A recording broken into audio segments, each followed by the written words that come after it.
Dicen que emitimos entre 15.000 y 20.000 palabras al día. Es una cantidad que, si lo piensas, resulta verdaderamente abrumadora. Ya, es una barbaridad.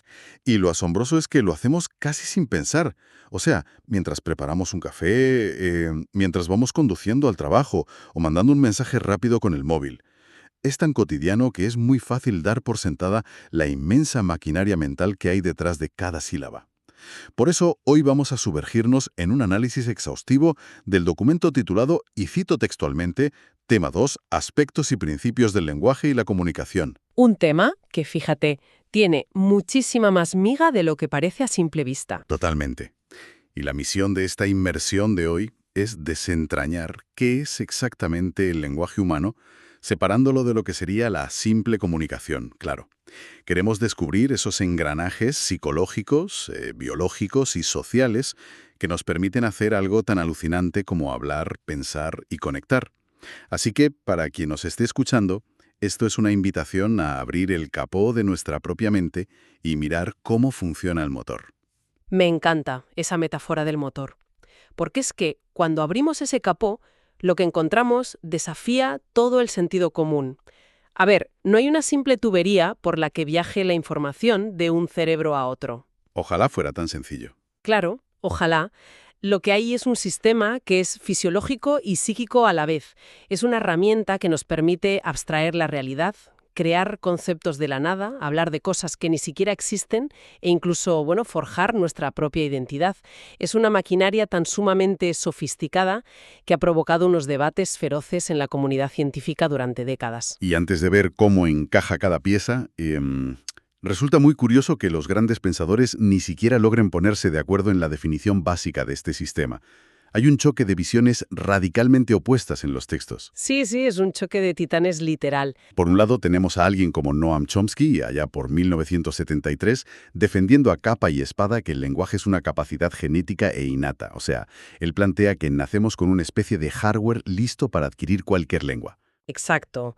Chomsky dice que el plano del edificio ya viene de fábrica en nuestro ADN. Solo necesitas un entorno mínimo para que ese código arranque. Pero luego te vas al conductismo puro, con figuras como John B. Watson en 1924, y la perspectiva cambia por completo. Watson lo reducía a un simple hábito manipulatorio. Esa visión hoy nos choca bastante. Claro, es que llegaba a definir el pensamiento como habla subvocal. Para Watson pensar eran básicamente micromovimientos encubiertos de la laringe. Es una idea casi inquietante, ¿no? Reducir toda nuestra introspección, nuestros sueños y dilemas morales a espasmos musculares invisibles en la garganta. Suena súper extremo hoy en día, desde luego. Pero bueno, hay que entender a Watson en su contexto histórico. Refleja esa tensión eterna en la ciencia entre lo que es puramente biológico y lo que aporta el ambiente. Watson negaba cualquier estructura innata, veía la mente humana como una pizarra en blanco. Para él el lenguaje se grababa a base de pura repetición y reflejos condicionados motores. Ya, pero luego surgen otros autores que aportan los matices que faltaban, ¿verdad? Eso es. Tienes a Alexander Luria en 1977, por ejemplo. Luria pone el foco en algo precioso, que es la función organizadora del lenguaje. Lo ve como el instrumento vital que usamos para dar nombre a los objetos, a las acciones y básicamente para estructurar el caos de la realidad. Y siguiendo esa línea, veo que teóricos más contemporáneos, como Forrester en 2021, lo elevan a una herramienta cognitiva compartida por la sociedad. Ya no es solo como yo, como individuo, etiqueto mi mundo, sino como una comunidad entera clasifica sus experiencias. Para intentar visualizar este debate, yo me pregunto si el lenguaje es como el sistema operativo de un ordenador, como sugiere Chomsky, o si se parece más a aprender a montar en bicicleta. Qué buena comparación. Claro, montar en bici es un proceso físico, de ensayo y error, automatizando un hábito con la práctica, muy en la línea de Watson. Pues a ver, la realidad, como casi siempre en ciencia, está justo en la intersección de ambas ideas. Necesitamos ese hardware biológico preinstalado de Chomsky para procesar reglas gramaticales complejas. Un chimpancé, por mucha interacción social que reciba y por más que le enseñes, jamás desarrollará una sintaxis humana. Claro, su cerebro simplemente no está cableado para ello. Exactamente. Pero ojo, ese hardware humano es totalmente inútil en el vacío. Un niño que crece aislado de la sociedad no desarrolla el lenguaje por el simple hecho de tener ADN humano. Necesita esa práctica de la bicicleta que decías, esa inmersión en una cultura, para que el sistema cobre vida. Y precisamente por esta doble naturaleza, la ciencia tuvo que dividir el trabajo de estudio. Y así llegamos a una distinción que, personalmente, me parece crucial para no perdernos en este análisis, porque una cosa es estudiar el idioma en sí, la herramienta, y otra muy distinta es estudiar la mente de la persona que lo utiliza. Por un lado tenemos la lingüística y por otro la psicolingüística. Eso es fundamental tenerlo claro. A ver si te encaja esta analogía. La lingüística sería como estudiar el mapa de una ciudad. Estudias la disposición de las calles, las normas de tráfico. La lingüística comparativa nos diría cómo los barrios han cambiado en 5 siglos. Pero la psicolingüística, en cambio, se centra en estudiar a los conductores de los vehículos. Me parece una forma fantástica de explicarlo. La psicolingüística se mete de lleno en la mente humana. Intenta averiguar los procesos psicológicos implicados. O sea, cómo logramos comprender una frase en milisegundos, cómo producimos el habla, cómo entra en juego la memoria, o cómo adquirimos este código en la infancia. Es como bajar al nivel del asfalto, ¿no? Exacto. Y hubo un momento clave en la historia en el que los investigadores dijeron, a ver, analizar diccionarios de forma aislada no basta. Necesitamos estudiar el cerebro vivo. De hecho, los inicios científicos de esto se remontan a una conferencia en Cornell en el año 1951. Y poco después, Osgood y Sebeok acuñan formalmente el término en el 54. Ahí nace la psicolingüística moderna. Pero esa unión entre psicólogos y lingüistas no fue precisamente un camino de rosas. Hubo un terremoto absoluto en 1960. Y volvemos a Chomsky. Él publica una crítica, devastadora, sobre el libro Verbal Behavior de B.F. Skinner. Madre mía, la que lió Chomsky con esa crítica. Es que fue un punto de inflexión brutal. Skinner era el máximo defensor de que el lenguaje era puro condicionamiento, un juego de estímulo y respuesta. Y Chomsky tumba esa teoría con un argumento aplastante. Dice, a ver, los seres humanos producimos constantemente frases que nunca hemos escuchado antes en nuestra vida. Claro, la pura imitación no puede explicar la creatividad infinita de un niño de 4 años. Exacto. Y ahí es cuando los psicolingüistas empiezan a conectar la mente con un concepto fascinante de Chomsky, que es la gramática transformacional. Ese concepto es el motor de la revolución cognitiva. Chomsky propuso que nuestra mente alberga una especie de procesador de reglas profundas. No es que memoricemos listas infinitas de frases como loros, no. Memorizamos reglas abstractas. La gramática transformacional nos explica cómo cogemos una idea pura y la transformamos en estructuras distintas. O sea, decir, el perro muerde el hueso o el hueso es mordido por el perro. Ahí le has dado. Suenan diferente, pero nuestro cerebro transforma la misma idea central usando su sintaxis.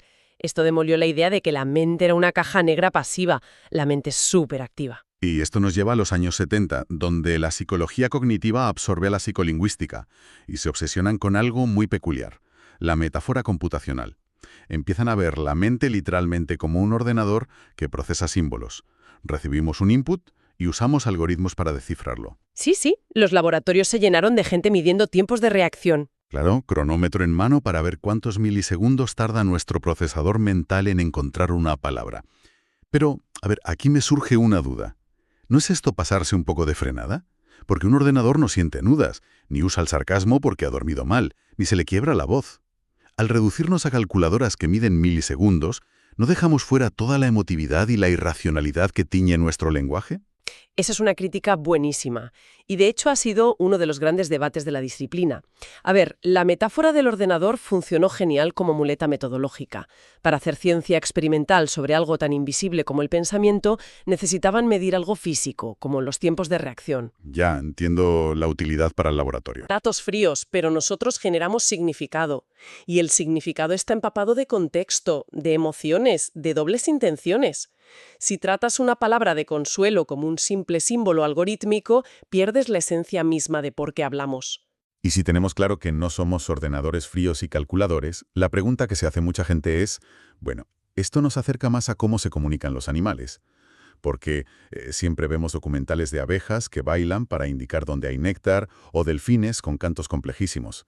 A primera vista, Parece que compartimos la misma comunicación, solo que a diferentes escalas. Es una duda súper común, pero hay que marcar una frontera clara. Charles Hockett, en el año 60, definió 16 características que separan nuestro lenguaje de cualquier otro sistema animal. Y hay que destacar 3 que son un abismo cognitivo.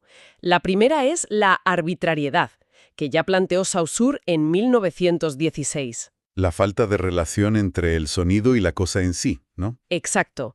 No hay ninguna relación natural entre el sonido perro y un animal peludo de 4 patas. En inglés dicen dog, y no pasa nada. Es un pacto social puro.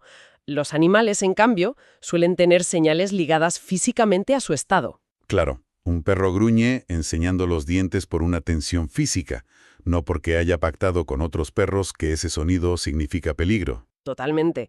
Luego está la característica del desplazamiento. Un animal avisa de comida que está ahí mismo, en el presente. Nosotros podemos hablar de lo que hicimos el verano pasado, o debatir sobre la economía del futuro, o incluso hablar de cosas invisibles, como los unicornios. El desplazamiento nos libera del aquí y ahora. Eso es fascinante. Y la tercera, muy ligada a Chomsky, es la productividad o creatividad. Con muy pocos sonidos creamos infinitos mensajes nuevos. Y para que no sea un caos, todo esto se sostiene en unos niveles estructurales súper precisos, ¿verdad? Sí, la arquitectura del lenguaje. A ver, empezamos por la base. Tenemos la fonología, que son los sonidos básicos sin significado, los fonemas. Un sonido aislado como una P o una A. Luego subimos un escalón hacia la morfología. Que ya tiene miga. Claro, ahí esos sonidos forman morfemas, unidades mínimas con significado. Las raíces, los prefijos, los sufijos. Y el siguiente nivel es donde la cosa se pone interesante, la sintaxis. Son las reglas de combinación. El clásico ejemplo no es lo mismo el perro muerde al gato que el gato muerde al perro. Las piezas son idénticas, pero el orden lo cambia todo. Exacto. Y eso nos lleva a la semántica, el significado puro. Pero, bajo mi punto de vista, donde la ingeniería humana brilla de verdad, es en la cima de la pirámide, que es la pragmática. La pragmática es el uso en un contexto real. Es la clave de todo. Me encanta el ejemplo que aparece en las fuentes sobre esto. Imagínate que alguien dice en una habitación cerrada, ¿puedes abrir la ventana? Si haces un análisis sintáctico o literal, te están preguntando por tu capacidad física. Claro, un robot diría, sí, mi brazo hidráulico puede aplicar la fuerza necesaria para abrirla. Perfecta. Y si tú le respondes, sí, físicamente puedo, y te quedas sentado mirando al techo, el análisis lingüístico es impecable, pero la comunicación humana es un fracaso absoluto. La pragmática es lo que convierte esa pregunta en una orden educada. Es que ese ejemplo ilustra perfectamente la diferencia que hace el documento entre lenguaje y comunicación. El lenguaje es el instrumento, estructurado, intencional, pero la comunicación es el acto general. Tú puedes comunicarte con el silencio, con posturas corporales, con la mirada. O sea, poseer un lenguaje no garantiza comunicarse con éxito. Para nada. De hecho, la dirección del procesamiento, como explican Morris y Maisto en 2009, muestra una simetría increíble entre el que habla y el que escucha. Explícanos un poco esa simetría, porque es alucinante. Cuando tú produces un mensaje, el proceso va de arriba a abajo. Tienes un pensamiento abstracto, buscas una oración, de ahí sacas los morfemas y acabas en los sonidos, en los fonemas. Pero el que te está escuchando hace justo el viaje contrario, de abajo a arriba. Oye una onda sonora, forma palabras, luego frases y extrae el significado. Y creo que la diferencia entre la estructura profunda y la superficial que mencionaba Chomsky se ve clarísima con un fenómeno que nos pasa a todos. El famoso, lo tengo en la punta de la lengua. Uf, qué rabia da eso. Muchísima. Pero es una prueba genial de cómo funciona esto de ir de arriba a abajo. Tenemos la idea abstracta clarísima en la mente, conocemos el significado profundo, pero ¡pum!, el cerebro se atasca bajando a la estructura superficial y no encuentra los fonemas exactos. Sabemos que la palabra empieza por A, sabemos lo que significa, pero nos sale. Es un fallo precioso porque demuestra que pensamos en conceptos, no en sonidos puros. Y claro, imagínate lo difícil que lo tiene el que escucha. Está recibiendo sonidos a medias, a veces hay ruido de fondo, la frase queda a medias. Para que haya éxito, dependemos del principio de cooperación de Gris. Que es vital. Sin esa cooperación comunicativa, la sociedad se cae a pedazos. Gris básicamente dice que la comunicación no es solo lanzar un mensaje, el oyente tiene que ser activo y hacer inferencias. Totalmente. Si tú me dices en la calle, me he quedado sin gasolina, y yo te digo, hay un taller en la siguiente esquina. Si yo soy literal, pensaré, ¿qué me importa a mí un taller? Yo quiero gasolina. Exacto, pero confías en mí, infieres que te estoy dando esa información porque el taller vende gasolina y está abierto. Haces un puente lógico gracias al contexto compartido. Es como un juego de atrapar la pelota al vuelo.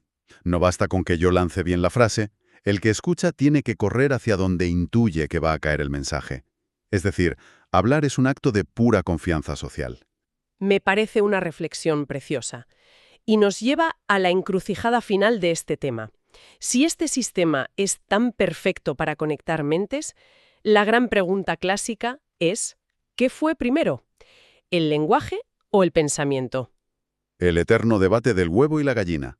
Y aquí tenemos a dos gigantes, Piaget y Vygotsky. Dos pesos pesados. A ver, Piaget sostenía que el pensamiento es la base de todo. Él observaba a los niños de 4 años hablando solos mientras jugaban, el lenguaje egocéntrico, y decía, bueno, esto es pura inmadurez, es incapacidad de ver la perspectiva del otro. Según Piaget, a los 7 años ese balbuceo desaparece para dar paso al lenguaje social maduro.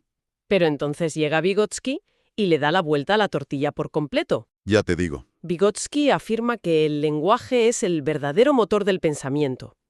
Para él, ese lenguaje egocéntrico del niño no es un defecto inmaduro, es una transición vital. El niño usa el lenguaje para autorregularse, para planificar qué pieza poner en su puzzle. y lo más alucinante es que, según Vygotsky, ese habla no desaparece. No, se interioriza, se convierte en el habla interna. Es el pensamiento adulto.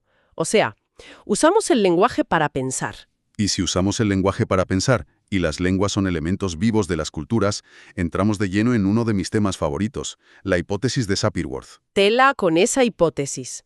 Relativismo y determinismo lingüístico. Es una idea fascinante. Viene a decir que el idioma que hablamos condiciona cómo percibimos y categorizamos el mundo. En su versión determinista más fuerte, afirma que cada lengua organiza la realidad de forma tan rígida que limita tus pensamientos. Pero claro, yo ahí te planteo un dilema. A ver, dime. Si el idioma realmente determina rígidamente la percepción, eso significa que al aprender un idioma radicalmente distinto, como el japonés o el árabe, ¿adquirimos literalmente unos ojos nuevos para ver el mundo? ¿O estamos prisioneros en nuestro propio diccionario? Bueno, el determinismo fuerte, eso de ser prisioneros, hoy en día se rechaza en lingüística.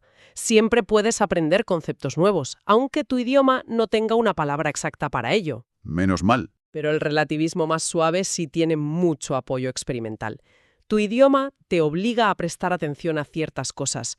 Hay idiomas donde no existen la izquierda o la derecha, solo los puntos cardinales. O sea, tendrían que decir, tienes una mancha en tu mejilla suroeste. Literalmente. Y eso obliga a su cerebro a estar orientado espacialmente en todo momento de forma subconsciente. O el tema del género gramatical. Si en tu idioma puente es femenino, tiendes a describirlo con adjetivos más gráciles y elegantes. Si es masculino en otra lengua, lo ven más robusto y fuerte. El lenguaje sin duda influye en cómo recuerdas y organizas tu entorno. Es alucinante. Queda clarísimo tras este repaso exhaustivo que el lenguaje no es una simple herramienta para describir el mundo como quien hace un inventario. Desde luego que no. Hemos visto que es una mezcla de hardware biológico y entorno social. Hemos diferenciado la lingüística pura de esa psicolingüística que mide tiempos de reacción, aunque peque de fría. Y sobre todo, hemos entendido que la comunicación exige una pragmática y una cooperación social brutal. El lenguaje es el cincel con el que esculpimos el mundo en nuestra mente. No podría haberlo resumido mejor. Es el cincel de nuestra cultura. Pues para terminar este análisis, quiero dejar una idea en el aire para que quien nos escuche le dé una vuelta. Si la hipótesis de Sapir-Whorf, como hemos visto, sostiene que la estructura de nuestra lengua moldea sutrilmente nuestro pensamiento, ¿qué le está ocurriendo exactamente a la cognición humana hoy en día? Buena pregunta. Me refiero a esta época de mensajes ultracortos, de abreviaturas constantes, y donde sustituimos emociones complejas por 3 emojis de colores. Si estamos simplificando nuestro vocabulario y nuestra sintaxis a marchas forzadas en el día a día, estamos como consecuencia inevitable simplificando también nuestra capacidad de tener pensamientos profundos y complejos. Ahí dejo la reflexión. Hasta la próxima.